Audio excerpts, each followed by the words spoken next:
All right. Hello, how are you doing today? Doing all right? All right.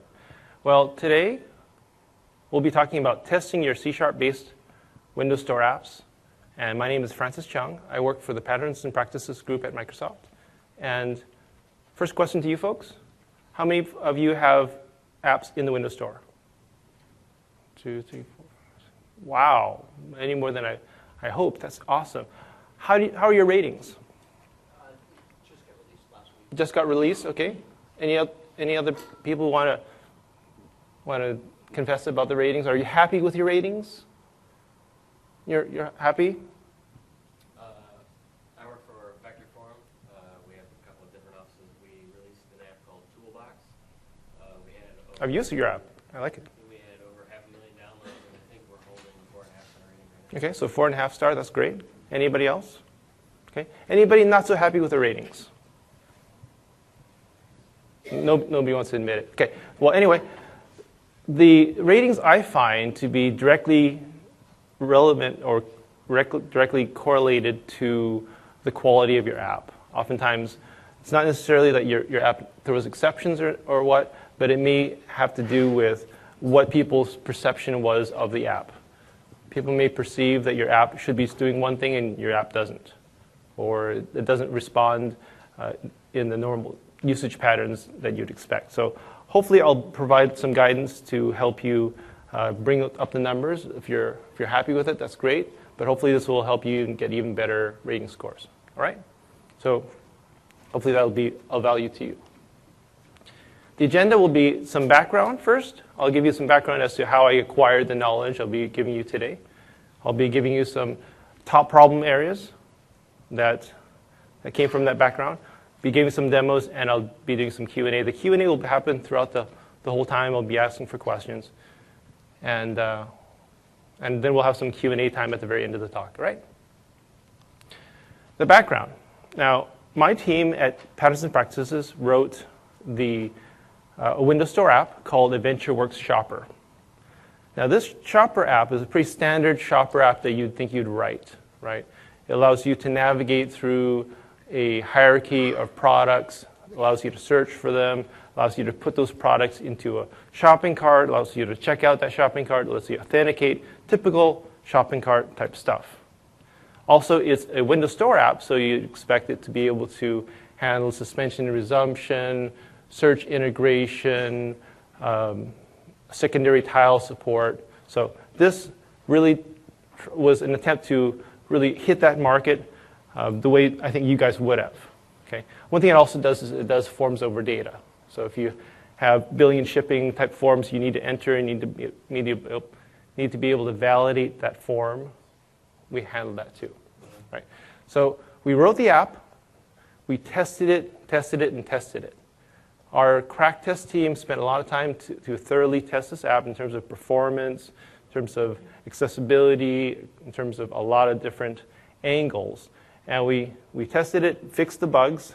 I think I personally fixed about half the bugs. And then we harvested the learnings. Harvesting the learnings into the documentation as well as talks like this. So hopefully I'll give you a lot of that detail. Also, we harvested the reusable code from that app. Now, this is typically how we do things at Patterns and Practices. We write the app and say that, you know what, this piece here is so usable. We see people using this all over the place, so we go ahead and put that into a common library. In this case, we created Prism for Windows Runtime, as one of our attendees has mentioned before. And this is nothing related to the government surveillance program.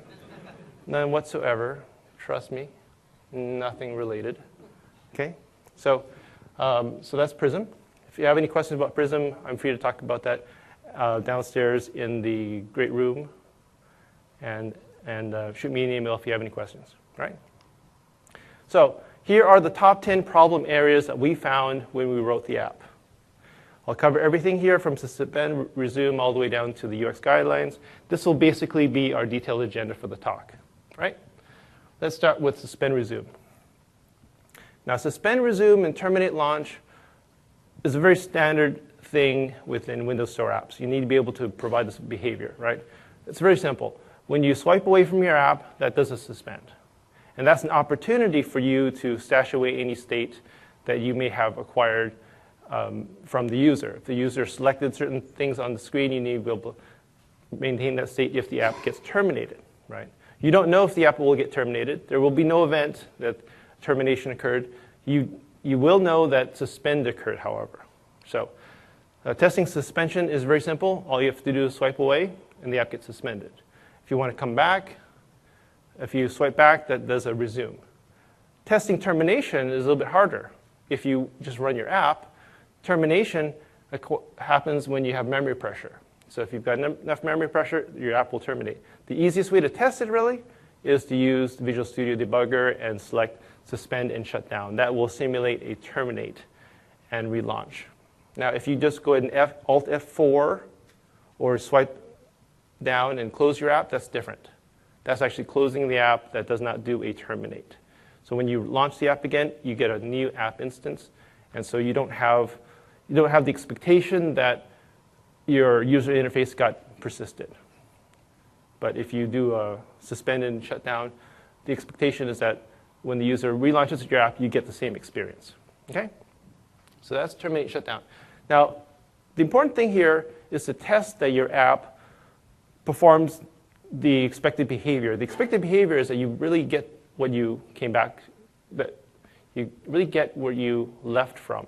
If you had certain data on the screen and you suspend or terminate, you should be able to see that data when you come back. Now,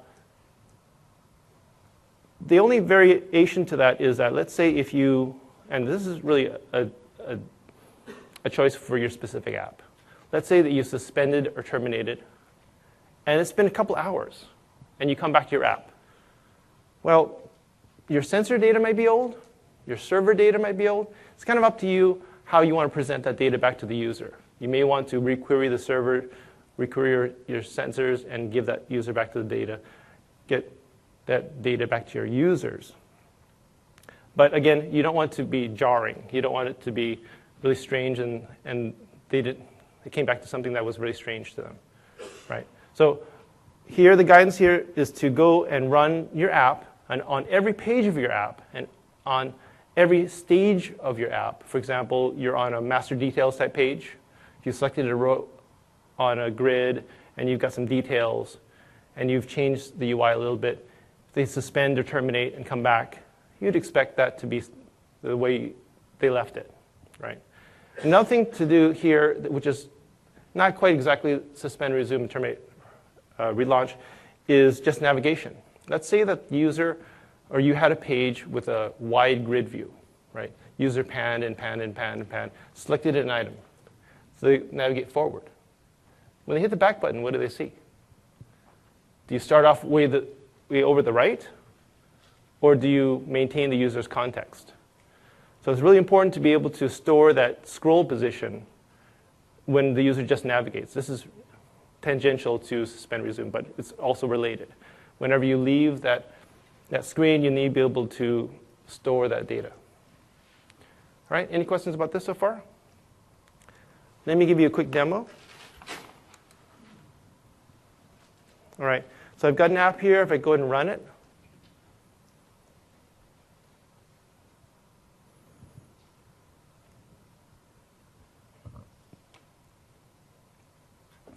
and I go ahead and get some data.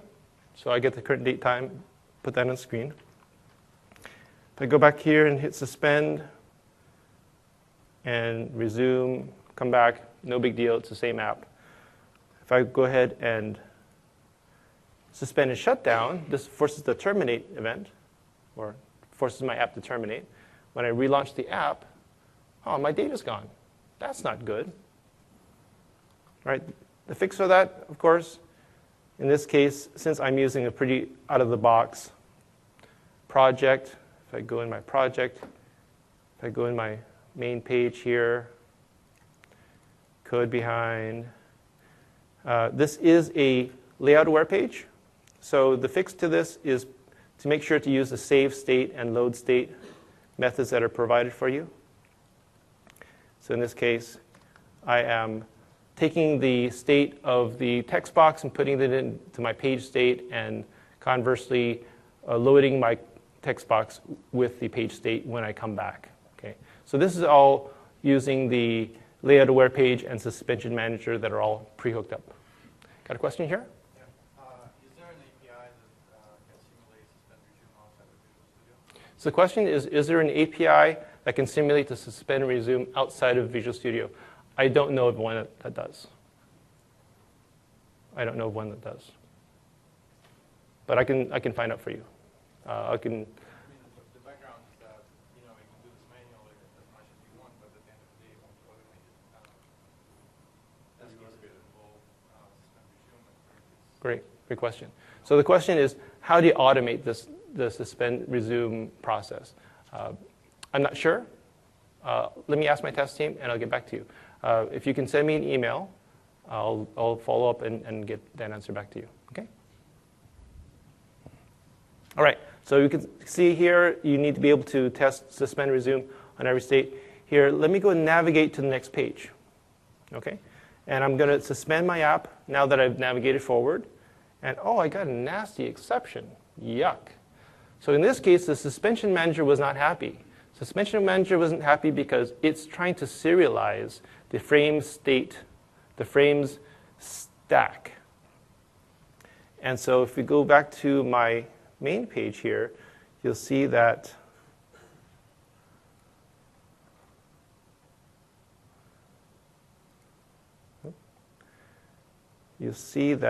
when I navigate forward, using the frame, I'm navigating to the customer page, and I'm passing it a customer instance. This works fine when you run the app. When I run the app, I arrive at the customer page, and the customer page receives a customer object, an instance of the customer object. However, when I suspend, this blows up. It's because the frame doesn't know how to serialize the customer object.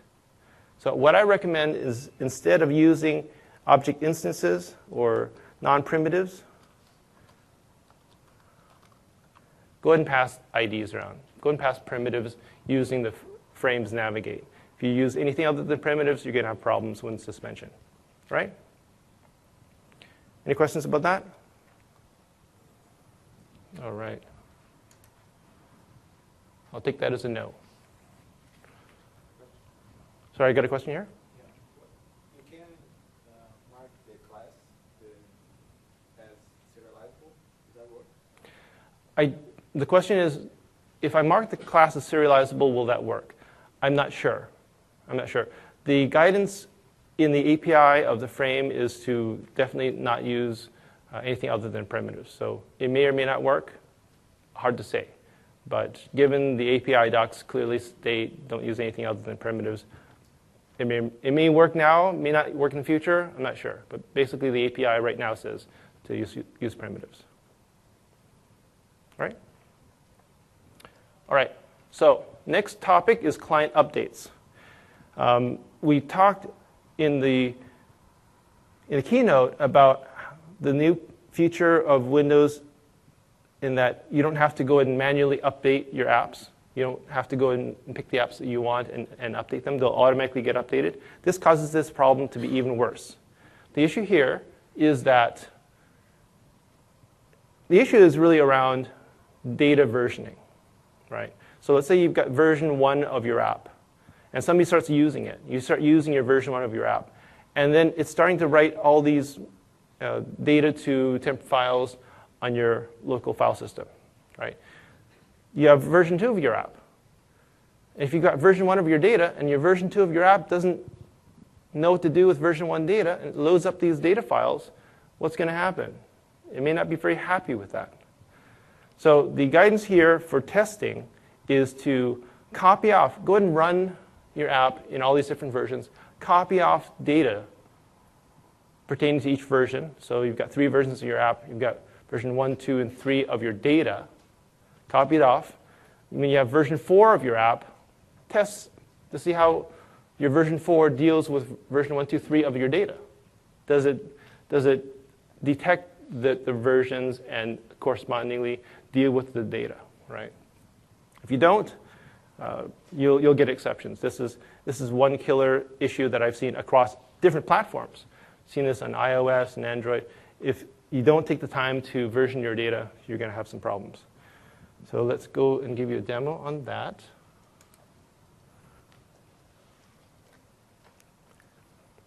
All right, so I run the app. Here, I'm going to save some data to my local folder. Here you can see a serialized customer object. In this case, the name is Francis, and it's in JSON format. And when I go ahead and get the data, I'm actually getting the name attribute of the customer. You can see the name is Francis, so that works fine. So the data is now saved onto my local machine, into the local folder. And now what I'm going to do is I'm going to simply change the customer to not have a string for the ID. I'm going to make that an int. Right? And back here, I'll just make sure that this doesn't complain anymore. I run my app, and what should happen? Any guesses? Anybody? Yeah, it's not very happy, right? This is version 1 of the data. Version 2 of the app is trying to load that version 1. Not happening, not happening. So this is a very common thing. So definitely copy off the previous versions of your data and see how your app responds to that. All right?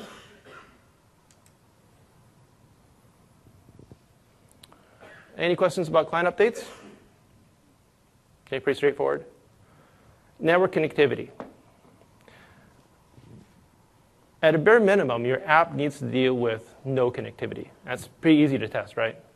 Unplug, disconnect from your wired network, whichever one you have, and then see how your app responds, right? It should, at least at a bare minimum, do some exception management, right? Some exception handling.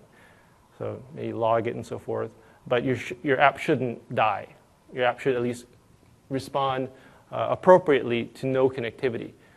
But what do you do to simulate slow connectivity, right?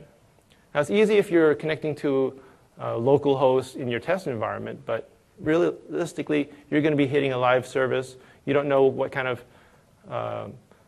SLA you're going to have with that service. It may be slow sometimes. How do you test that? And the answer that my team has come up with is to use Fiddler. Anybody use Fiddler for that?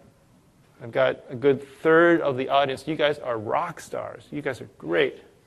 That's great. So Fiddler is fantastic for testing slow connectivity. So for the rest of you guys, it looks like maybe half maybe that haven't seen this functionality. I'll show it to you right now.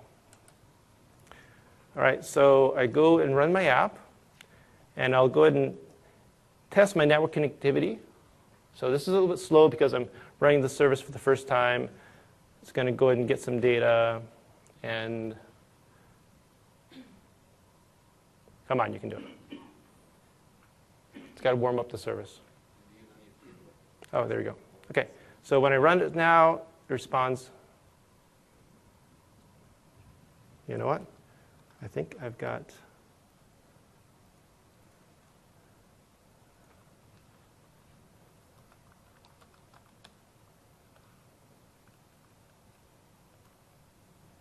That's why. Let's sing a song. Shoot, I gave up my demo. Shoot, sorry about that. Anyway, here I am. I get some data, it comes back. That's great. It works great. But I'm hitting my local environment, right? That's no test. It's supposed to work fast. So now, how do I make it look slow? Well, I just open up Fiddler. And what I've got here, if I go ahead and kill all the previous requests and make another request, great. You can see that Fiddler captured that. And I'm using the autoresponder feature to detect, hey, if I see a request coming through that looks like this, and it happened to look like that, I'm going to respond with a 200. And I'm going to wait 5 seconds for that, right? So all I have to do is turn my auto responses on, and without having to change a lick code in my app, 1, 2, 3, 4, 5. So you can see Fiddler is great for doing that. But in addition to just delaying it, I can say, you know what, instead of returning a 200, I want to return 502, 401, anything you want, right? Anything you want. So about a third of you already knew about that. How about the rest? Is this valuable to you? Yeah, definitely a powerful tool to have in your tool bag. All right? So that was network connectivity. Okay, metered connections. Let's go back to the demo. So before I go back there, metered connections. A lot of your customers, you don't know which ones, but a lot of your customers are going to have metered connections. Right? They're going to be paying for every bit that goes across the wire. And how do you deal with that? Well, there are APIs to detect if you have a metered connection. That's fine. But how do you test how your app deals with that? Well, it's pretty easy. The OS provides this out of the box. So let me show you that.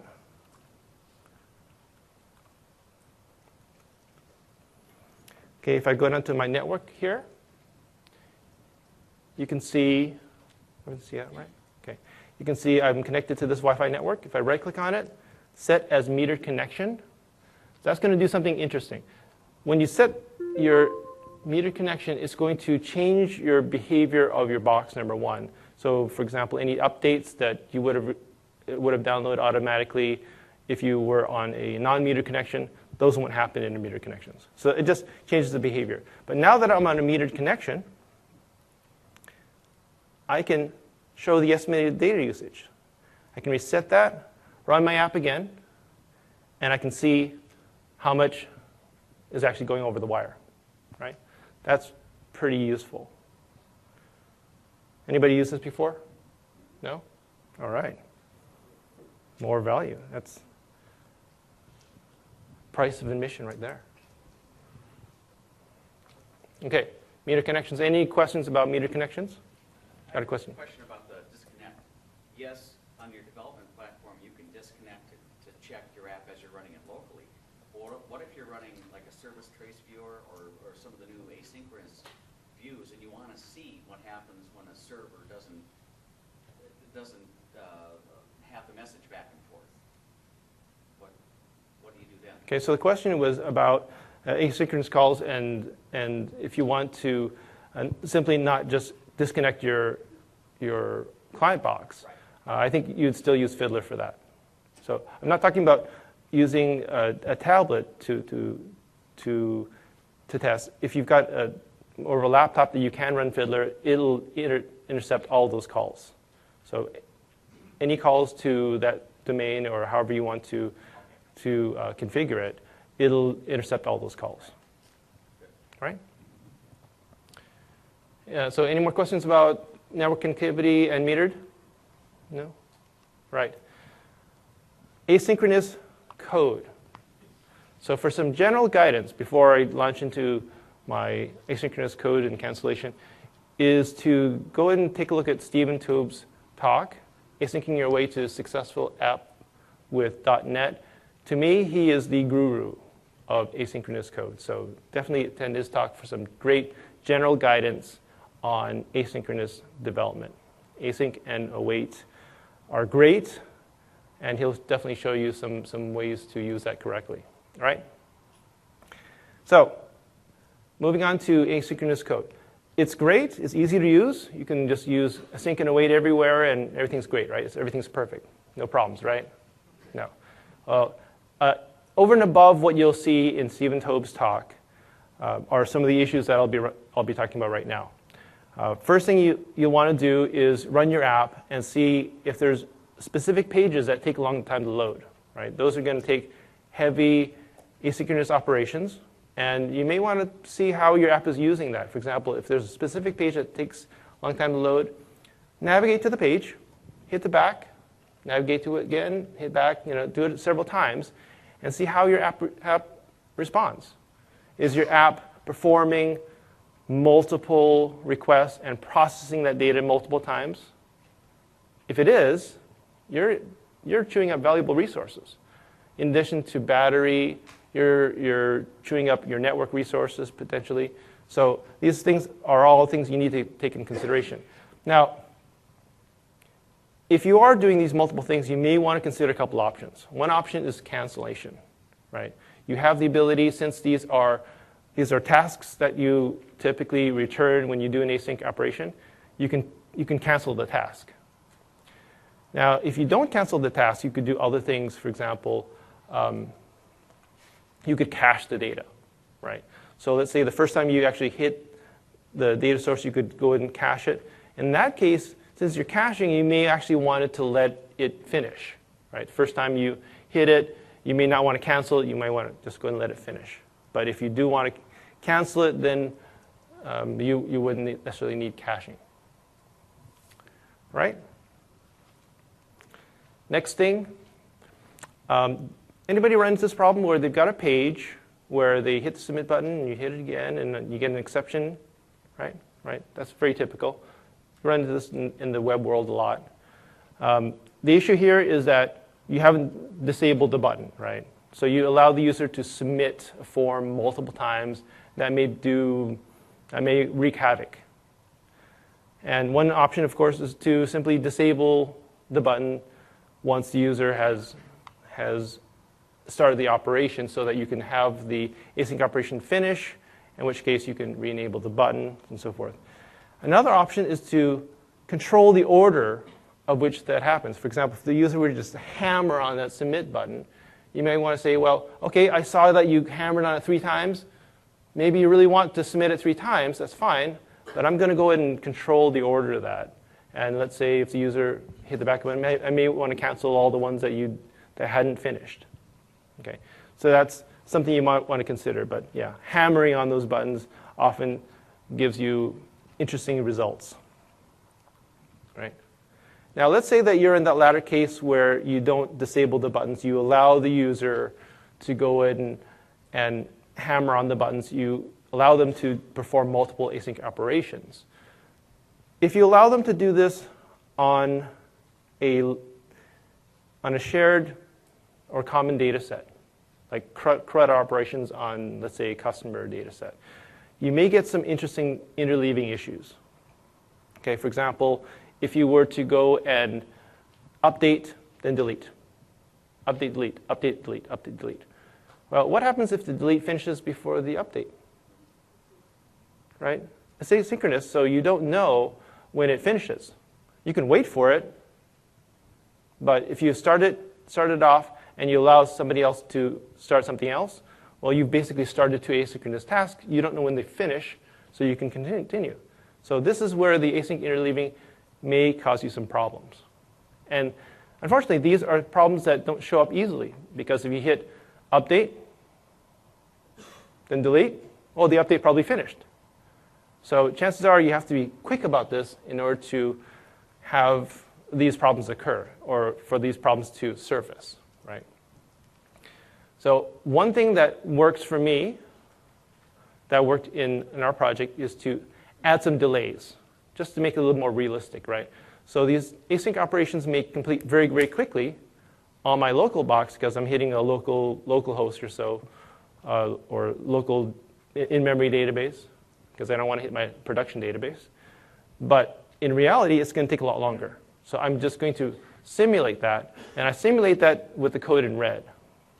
So this is not necessarily production code. This is code that you could add at just test time just to see how your code works. But you could check this in, and it'll only execute when you're debugging.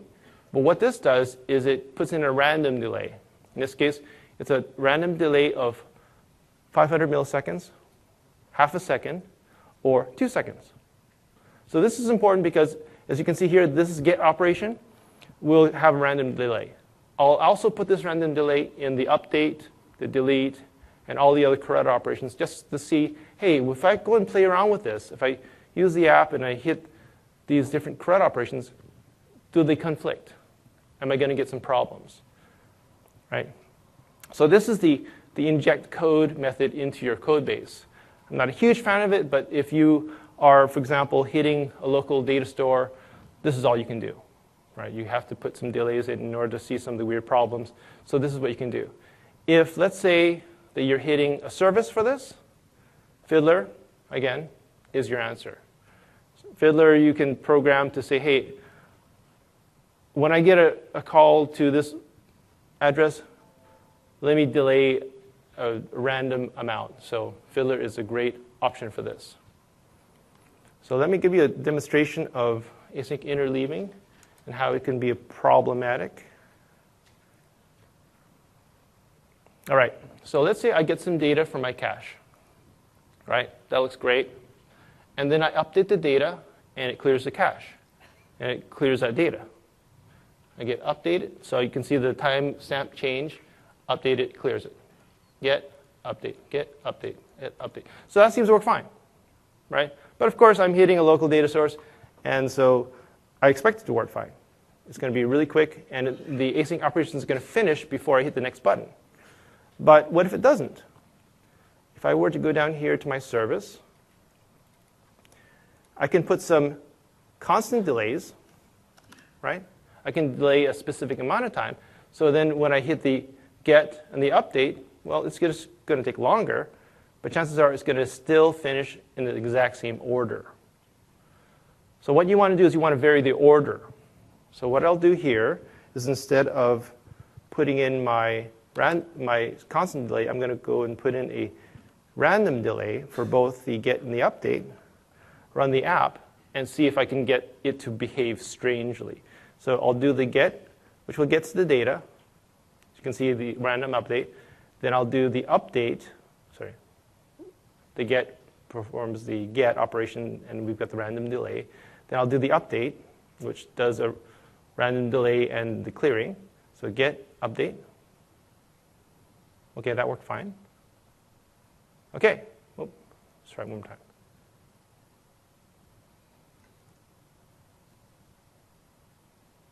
All right, so just by trying this 3 times, you see that the update operation finished before the get. So now my get happened, but I finished my update before, so this is old data. So now I'm caching old data. This is not showing the data that I was updating, and that's a problem. Okay? So this is just an example of the problems you could run into with async interleaving. So the solution to this is to, when you look at the code base, I'm doing a get and I'm doing an update, but they're completely independent of each other. Right? This is what we would consider not async safe. So the get operation does a get, but I'm not waiting for the update. I'm just doing a get. So one solution would be to wait for other operations that may pertain to what I'm doing. So if I'm doing the get, hey, I want to make sure all my delete and my updates are done before my get. If I'm doing an update, I might want to wait for everything else to be done or other updates before I do another update. Right? So those are things that you may want to consider when you fix this problem. But if you put in those random delays, you may be able to surface these problems. But if I didn't put in these delays, chances are the async operations will finish before you have a chance to see the problem. All right? Got a question? Yes. Yeah, who's putting those delays? Is it your test team or is it the development team? Great question. Great question. So the question is, who's putting in these delays? Well, I asked the question before, how many here are testers? Okay. How many people are developers and testers? Well, in this case, it's really a test function. If I'm wearing my test hat, I want to find out these problems. And if my test team is saying, hey, Francis, look, there's a problem here. I guarantee you there's a problem. And I can sit here for half an hour, and I can demonstrate it for you, and I may be able to get it to demonstrate once, but there's a problem. And all I have to do is put in this delay, and I can get it to reproduce in 5 minutes. Right? I remember sitting here with a specific async bug, and we would hammer on it for 20 minutes to get it to reproduce. And when it reproduced, it was terrible. Like, oh, it just crashed and burned. But it only happened every 20 minutes, and I had to hammer on it. Well, with these async delays, you can get it to happen very quickly. So yes, I would say it's really testing function, but I'm not sure if I would leave these delays in the production code, but it's probably a good way of surfacing these problems. Right? Does that answer your question? All right.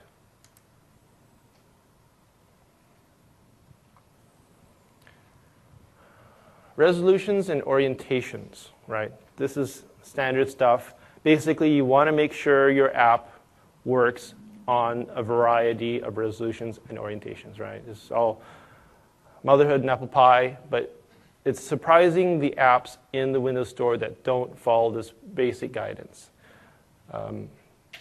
And it's really simple. Just use the simulator, vary your orientations. You can see here you can rotate them, so you can go from portrait, landscape, and so forth. And with the Windows 8.1, you have even more that you need to test with. And if your app doesn't respond to these various orientations and resolutions, it's going to look like junk. And your users are not going to be very happy. So definitely test this. It's pretty straightforward to do. Just use the simulator, right? Device testing. Now, of course, you'll test it on the local machine. Make sure it works locally. But again, use the simulator. See how it works in that environment. ARMs. ARM machines are very standard, becoming more and more popular. Surface machines are very popular. So definitely test on an ARM device. 36-bit versus 64. You need to make sure that you test it on both. You don't know what your customers are going to have. You want to be able to test it on everything they'll have. Right? Localizability. Right? I'm not talking about localization. I'm talking about localizability. Localization, to me, is a process of taking your app, your resource files, and translating them to however languages and locales that you want to support. Right? In the dev experience, you want to make sure that your app is as localizable as possible. Right? And how do you test that? Right? How do you test that before your loc team comes in and translates everything?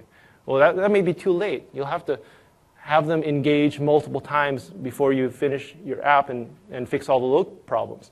The solution is to use a process called pseudo-localization.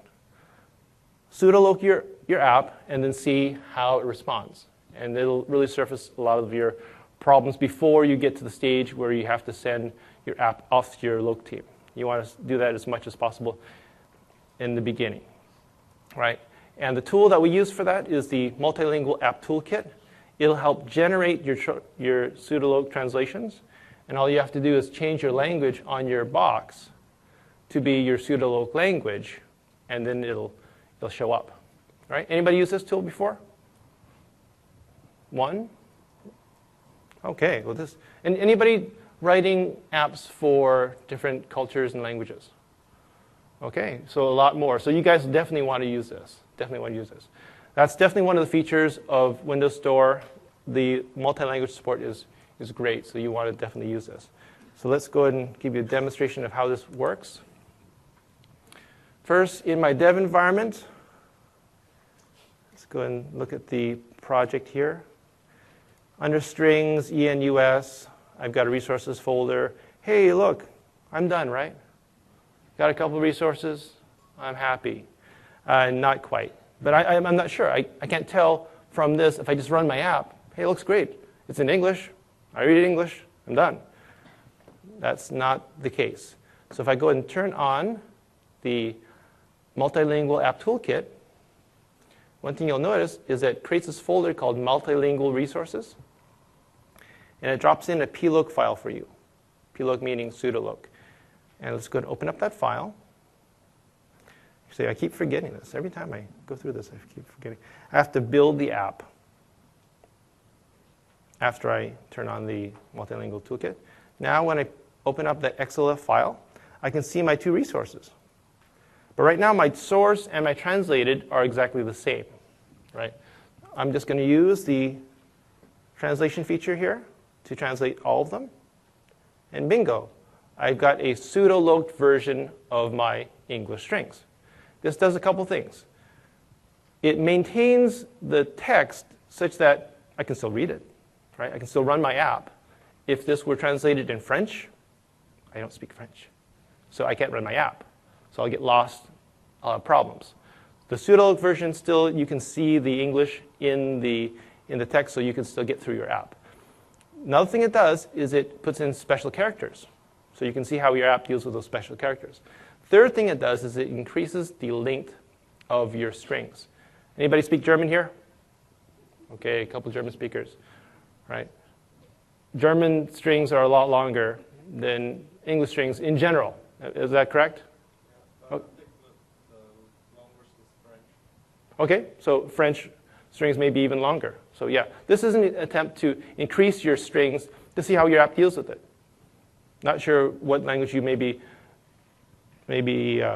finally deploying to or really targeting, but this is definitely something you want to do, right? Go and stretch those strings and see how that works. So in order to really test this, I'll go and save this, right? So now I've got a pseudoloc version of my app, but in order to see the pseudoloc version of my app running, not the English version, I have to add the pseudoloc language. So we'll go ahead and add language.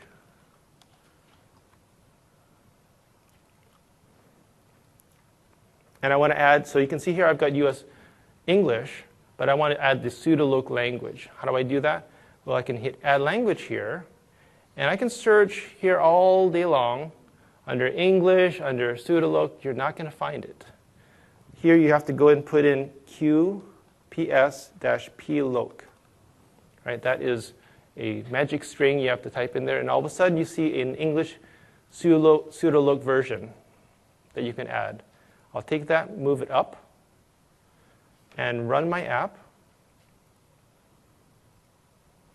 And I'll see how well my app has been pseudolocalized. And you can see, hey, I've got a couple strings that have been translated, but not many. So I still have a lot of work to do to get my app ready before I can send it off to my loc team, right? So you can see the first two strings have been localized. Those are pointing to the resource file. The rest have not. Any questions about that? Excuse me? Oh, the magic string. Let me go back to my deck here. It's QPS-PLOC.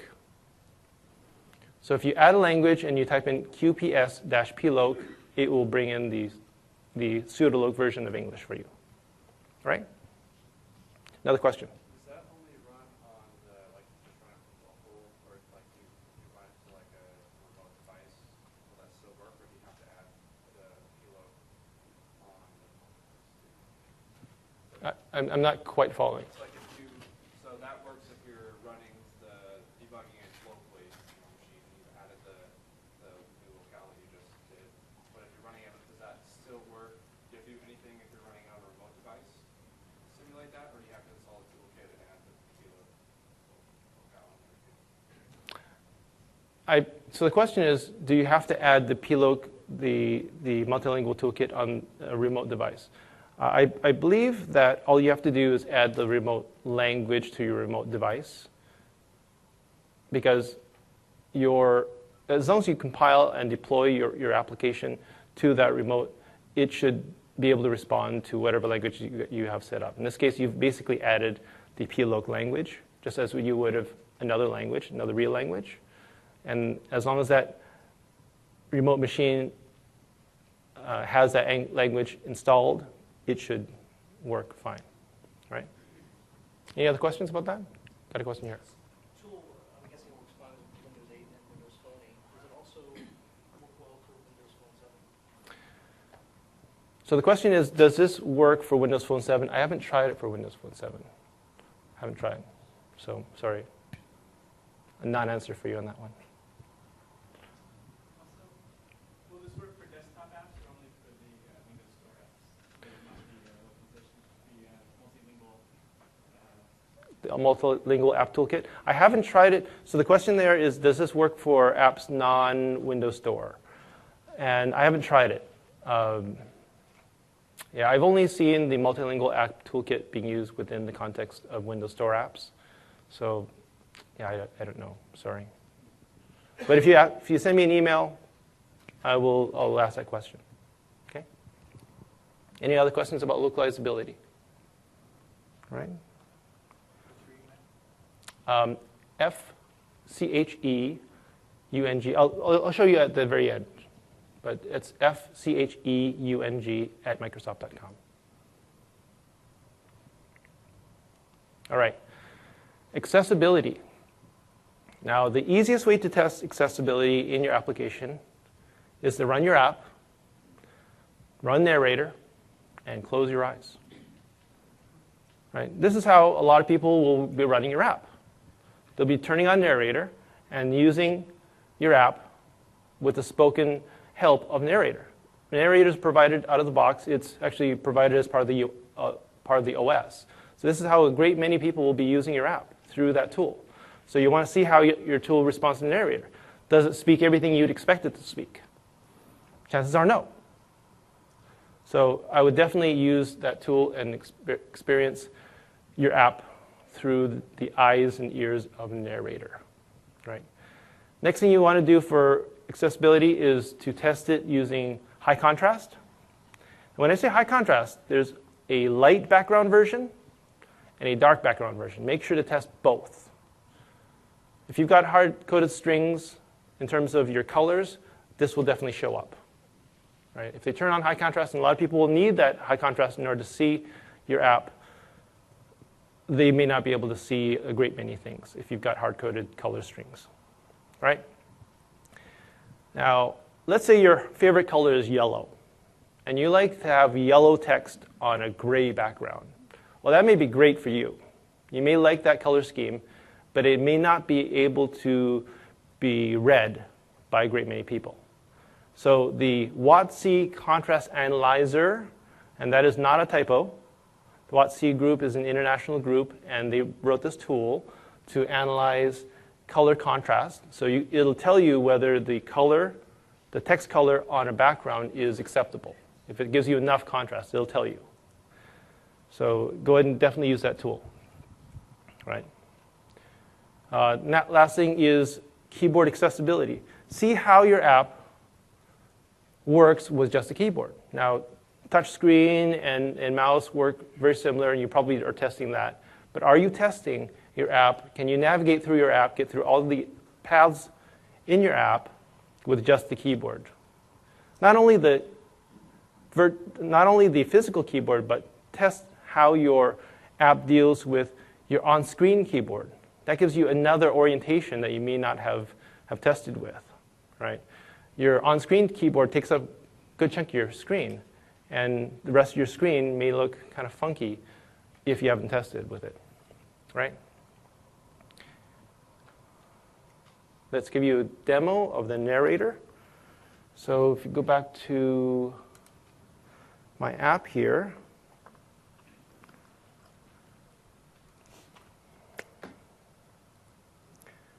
I'm going to use another project here.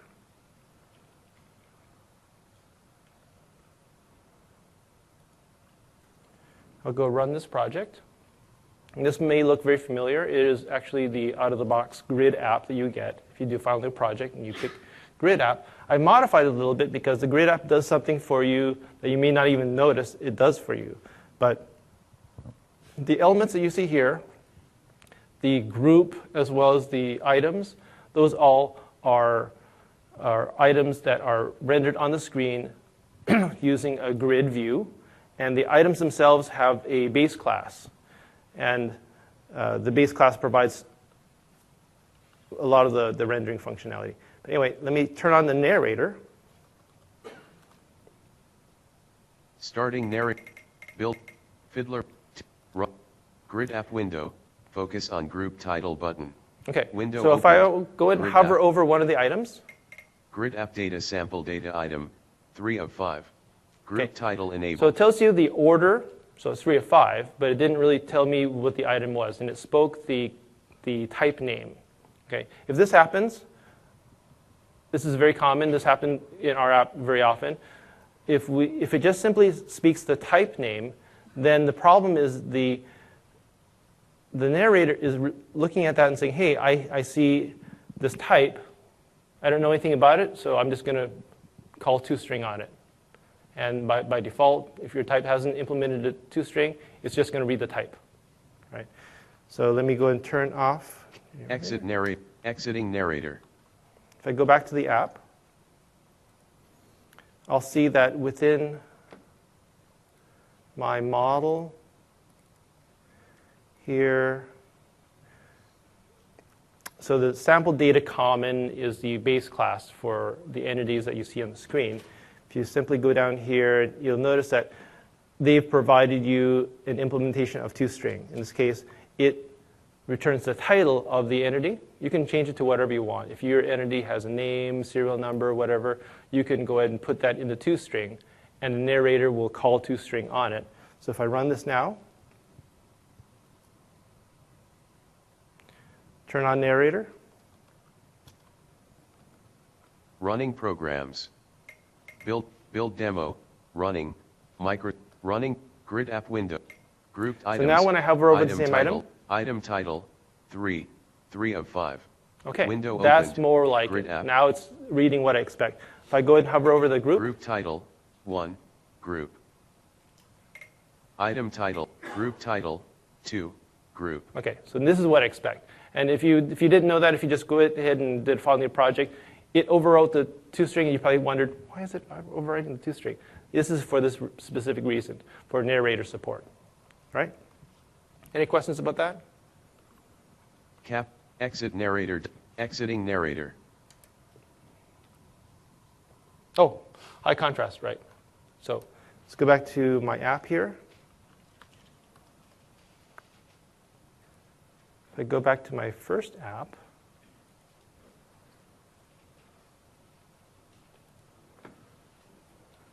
and let's say I want to turn on my high contrast. Let's pick white. Okay, so you can see all my high contrast themes here. If I pick the white high contrast theme, just for grins, because the black high contrast theme is probably very similar to your out-of-the-box theme that you already have. So I'm using something that's very different. So here, if I run my app, let's see what happens. You can see, hey, what happened to my string at the top? It just kind of blended into the background. Well, that's because my main page was using a hard-coded color for the text box, right? Get rid of that hard-coded color. Run it now. And it works fine, right? If I change back to the dark theme, this will work correctly. So be careful with that. If you have these hard-coded colors, this will definitely show up when you switch between the different themes. All right? Any questions about accessibility? Got a question back there, sorry. So how could you do color fonts and stuff like that? Would you have to change the theme based on what contrast you're on? Right, so the question is, how do you change your colors, right? You want to have some colors in your app, but you want to be able to support these high contrast themes. The trick is to change the theme itself. So there's definitely these style files, and it has specific themes. I would change it in there and not in your XAML. If you do it in your XAML, and then it's really hard coded. It won't be able to detect. Okay? Question over here? Yes? Do you also consider testing with different light incentives? I mean, in the dark light or sunlight? So the question is, do we test using different light, ambient light around the device? I haven't tried that. But I think that may be valid. I would say give it a try. I don't think we tested that in our app, but that's good feedback. Thanks. All right. So that was the high contrast. Right. All right, the last piece of guidance here is to test your app against the UX guidelines, right? This is more motherhood and apple pie stuff. Read the UX guidelines. This will tell you what the standard experience should be for a standard Windows Store application. It gives you very common usage patterns for your applications. If you vary from this, you may still be able to get your app through the Windows certification process. That may work fine. but you may confuse your users. They may be expecting one thing, and you do something very differently. It's kind of up to you. But just know what the norm is. And if you vary from the norm, so be it. But just know what the norm is, and this is the norm. Also, there is a book. There's a free ebook that's available. I don't have the slide for that ebook, but you may be able to, feel free to email me. But there's a new ebook about Microsoft Style that covers a lot of these issues. But know what the standard usage pattern is. We got burned on this several times. For example, we didn't read these docs, and we ran into an issue, for example, where we had a flyout, and we put a form on it, right? The user was entering a lot of data in the form, and they tap away. Ooh. What happens? Well, it's a light dismiss. The form went away. We weren't able to capture the data just because they tapped away. So the common usage is don't put form data in there unless it's really simple, like username and password, right? It doesn't hurt the user to have to enter that in, but if you're having them enter an address or a large form and they tap away, it'll go away and they won't be happy. So take a look at those guidelines. There's lots of good feedback, lots of good information in there.